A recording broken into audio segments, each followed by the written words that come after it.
Welcome to Lora's food and art channel. Curry leaf crusted masala fried fish, கருவேப்பிள்ளை masala fried fish எப்படி பண்ணுன்றது பார்ப்போம். இப்போ ஃபிஷ் எப்படி செலக்ட் பண்ணிக்கலான்னு பார்த்துக்கலாம். இந்த டிஷ் பண்ணுறதுக்கு வெளமீன் ஓரியா எடுத்து வச்சுருக்கோம். அது எப்படி செலக்ட் பண்ணணுன்னா, அந்த செவலுக்கு உள்ளே உள்ள அந்த பூ வந்து ரெட் கலரில் இருக்கணும். அதே மாதிரி கண் வந்து நல்லா பிரைட்டாக வெளிச்சம் இருக்கணும். அதே மாதிரி ட்ரையாக இருக்கக்கூடாது. மேலே வந்து இந்த செதில்கள் வந்து பேராமல் இருக்கணும். அமுக்குனா திருப்பி வந்து ஒரு ஃபேர்மாகவும் ஒரு ஸ்டிஃபாகவும் இருக்கணும். ஓகே, இன்றைக்கி 250 கிராம் ஃபிஷ் எடுத்துக்கிறோம். மேலே மார்க் பண்ணிக்கிடுவோம். அப்போ தான் அந்த மசாலா வந்து நம்ம போடும்போது நல்லா பிடிக்கும். க்ளீன் பண்ணி வச்சுருக்கோம். இப்போ மசாலா என்னென்ன போடுறதுன்னு பார்த்துடலாம். மஞ்சள் தூள் 5 கிராம்ஸ் போட்டுக்கலாம். சில்லி பவுடர் உங்களோட ஸ்பைசி எவ்வளோ வேணுமோ அதுக்கேற்ற மாதிரி போட்டுக்கலாம்.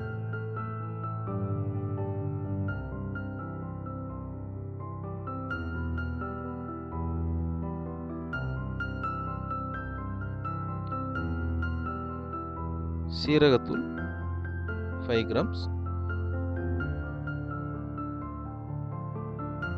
சோம்புத்தூள்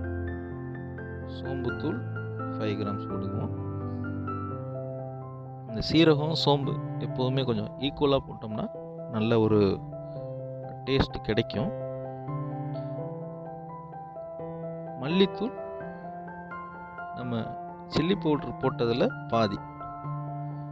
ஸோ உங்களுக்கு ஸ்பைசி வந்து அதிகமாக வெளியில் தெரிய வேணாம் அப்படின்னா வந்து ஈக்குவல் குவான்டிட்டி போட்டுக்கலாம். இப்போ வந்து நம்ம முக்கியமான இந்த இன்க்ரீடியன்ட் கறி லீவ்ஸ் 30 கிராம். எவ்வளவு வேணாலும் நீங்கள் போட்டுக்கங்க. ஃபைன் சாப் பண்ணதாக இருக்கணும்.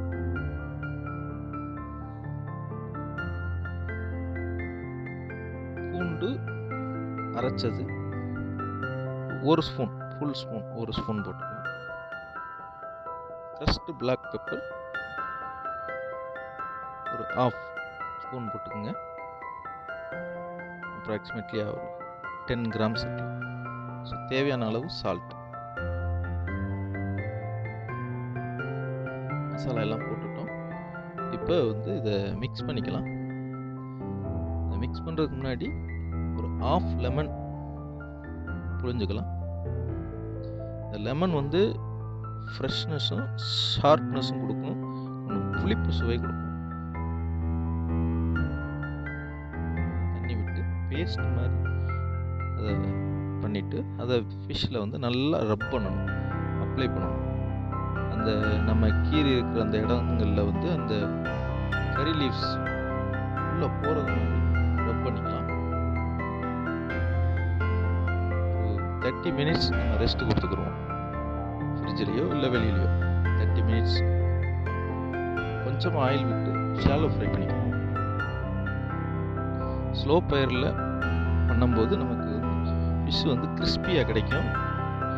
அதே மாதிரி அந்த கறி லீவ்ஸ் வந்து கருகாமல் அதுவும் கிறிஸ்பியாக மாறிடும். அதோட ஃப்ளேவர் வந்து ஃபிஷ்ஷுக்குள்ளே இறங்குறதுக்கு வந்து ரொம்ப வசதியாக இருக்கும்.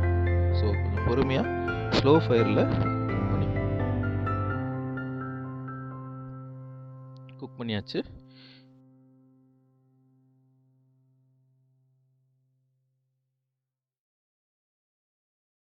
சர்வ் பண்ணும்போது ஆனியனும் லெமன் வெஜ்ஜஸும் போட்டு சர்வ் பண்ணலாம்.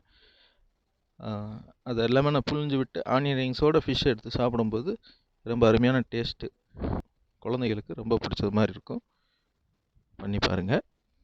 இந்த வீடியோ பிடிச்சிருந்துச்சுன்னா லைக் பண்ணுங்கள், ஷேர் பண்ணுங்கள், கமெண்ட் பண்ணுங்கள். மறந்துடாமல் சப்ஸ்கிரைப் பண்ணுங்கள். பக்கத்தில் இருக்கிற பெல் பட்டனை கிளிக் பண்ணிக்கிறேங்க. தேங்க்யூ.